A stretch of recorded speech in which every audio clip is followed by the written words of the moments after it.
नमस्कार, Sujas special bulletin में आपका स्वागत है। मैं हूं आपके साथ अभिलाषा गर्ग। भारत की विकास यात्रा में सहकारिता आंदोलन की भूमिका सदैव महत्वपूर्ण रही है।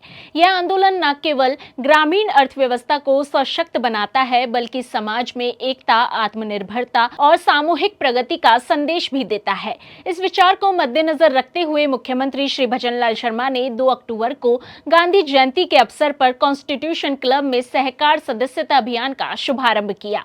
इस अवसर पर मुख्यमंत्री श्री भजनलाल शर्मा ने कहा कि प्रधानमंत्री श्री नरेंद्र मोदी के नेतृत्व और केंद्रीय सहकारिता मंत्री श्री अमित शाह के प्रयासों से देश सहकार से समृद्धि की नई कहानी लिख रहा है। उनके मार्गदर्शन में डबल इंजन की सरकार सहकारिता की शक्ति से प्रदेश की प्रगति को नया आयाम दे रही है। अपने संबोधन में मुख्यमंत्री श्री शर्मा ने कहा कि इस अभियान के माध्यम से विशेष रूप से महिलाओं और युवाओं को जोड़ा जाएगा। उन्होंने कहा कि लगभग 8,300 पैक्स स्तर पर शिविर आयोजित किए जा रहे हैं। साथ ही सहकारी समितियों की संख्या में 10% वृद्धि करने का लक्ष्य रखा गया है।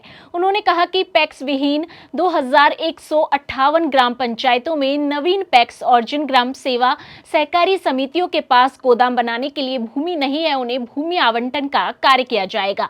हमारी सरकार सहकारिता से जुड़ने वाली महिलाओं को प्रोत्साहित करने के लिए दलहन, मसालों आदि को भी इससे जोड़ने का प्रयास करेगी। इसी कड़ी में मुख्यमंत्री ने कहा कि सहकारिता में सभी व्यक्ति सामाजिक और सांस्कृतिक उद्देश्यों की पूर्ति के लिए मिलकर काम करते हैं।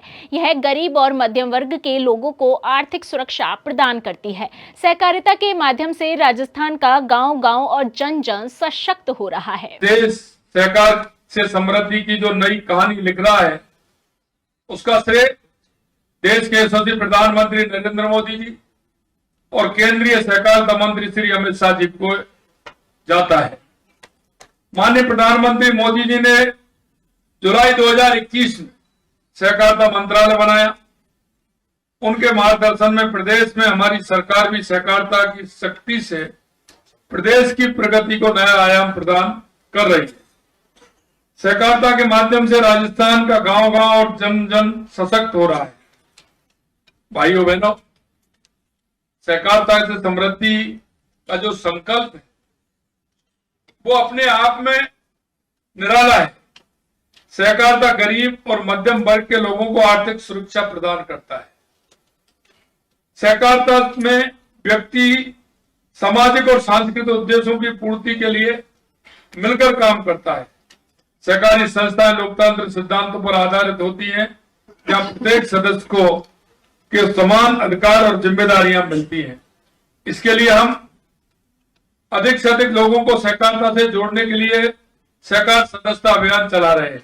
यह अभियान राज्य के सभी जिलों में एक साथ संचालित होगा। मुख्यमंत्री श्री भजनलाल शर्मा ने कहा कि प्रधानमंत्री श्री नरेंद्र मोदी ने जुलाई 2021 में सहकारिता मंत्रालय की स्थापना कर इसे देश के विकास का एक महत्वपूर्ण स्तंभ बनाया और प्रधानमंत्री किसान सम्मान निधि योजना के माध्यम से केंद्र सरकार द्वारा किसानों को 6,000 रुपए हर साल दिए जाते हैं। प्रदेश में वर्तमान सरकार के कार्यकाल में 76 लाख से अधिक किसानों को अब तक 7,054 करोड़ रुपए से अधिक की राशि हस्तांतरित की गई है। उन्होंने कहा कि राज्य सरकार प्रदेश के किसानों को मुख्यमंत्री किसान सम्मान निधि योजना के तहत अतिरिक्त 3,000 रुपए प्रति वर्ष सम्मान राशि के रूप में प्रदान कर रही है। इसके तहत किसानों को अब तक 1,355 करोड़ रुपए से अधिक की राशि हस्तांतरित की गई है।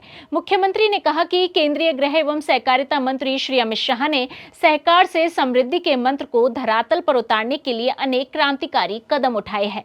सहकारिता मंत्रालय ने पिछले 4 वर्षों में प्राथमिक कृषि ऋण समितियों, डेयरी, मत्स्य सहकारी बैंकों, चीनी सहकारी संस्थाओं और सहकारी शासन प्रणाली को सशक्त बनाने के लिए 100 से अधिक पहले की है।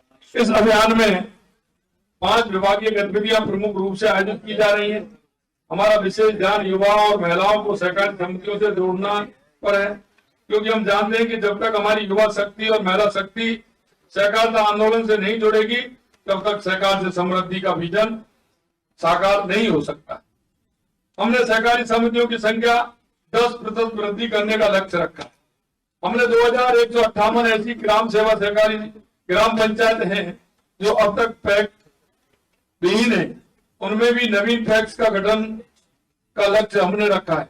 जिन ग्राम सेवा सहकारी समितियों के पास गोदाम बनाने के लिए भूमि नहीं है, उन्हें भूमि आवंटन का कार्य भी आगे किया जाएगा और उनको भूमि एक्वायर करके उसको दी जाएगी। मुख्यमंत्री का यह प्रयास सहकारिता के विस्तार की दिशा में एक सशक्त और दूरदर्शी कदम कहा जा सकता है। इस अभियान के माध्यम से ग्रामीण क्षेत्रों में नई सहकारी समितियों के गठन को प्रोत्साहन मिलेगा, जिससे समाज के अंतिम छोर पर खड़े व्यक्ति तक आर्थिक लाभ पहुंचाने का मार्ग प्रशस्त होगा। भूमिहीन किसानों को भूमि आवंटन प्रमाण पत्र देकर सरकार ने न केवल उन्हें स्थायी आजीविका का आधार प्रदान किया है, बल्कि ग्रामीण अर्थव्यवस्था को भी नए जोश से सशक्त करने का कार्य किया है। इस पहल से ग्रामीण क्षेत्रों में स्वयं रोजगार के अवसर भी बढ़ेंगे और लोग सामूहिक रूप से विकास की मुख्य धारा में जुड़ सकेंगे। सहकारिता के इस नए अध्याय से न केवल राजस्थान राज्य में समग्र विकास की दिशा में गति आएगी, बल्कि आत्मनिर्भर भारत के लक्ष्य को साकार करने में भी यह कदम एक मजबूत आधारशिला सिद्ध होगा। जस्ट स्पेशल बुलेटिन में आज के लिए इतना ही। फिर होगी आपसे मुलाकात, तब तक के लिए नमस्कार।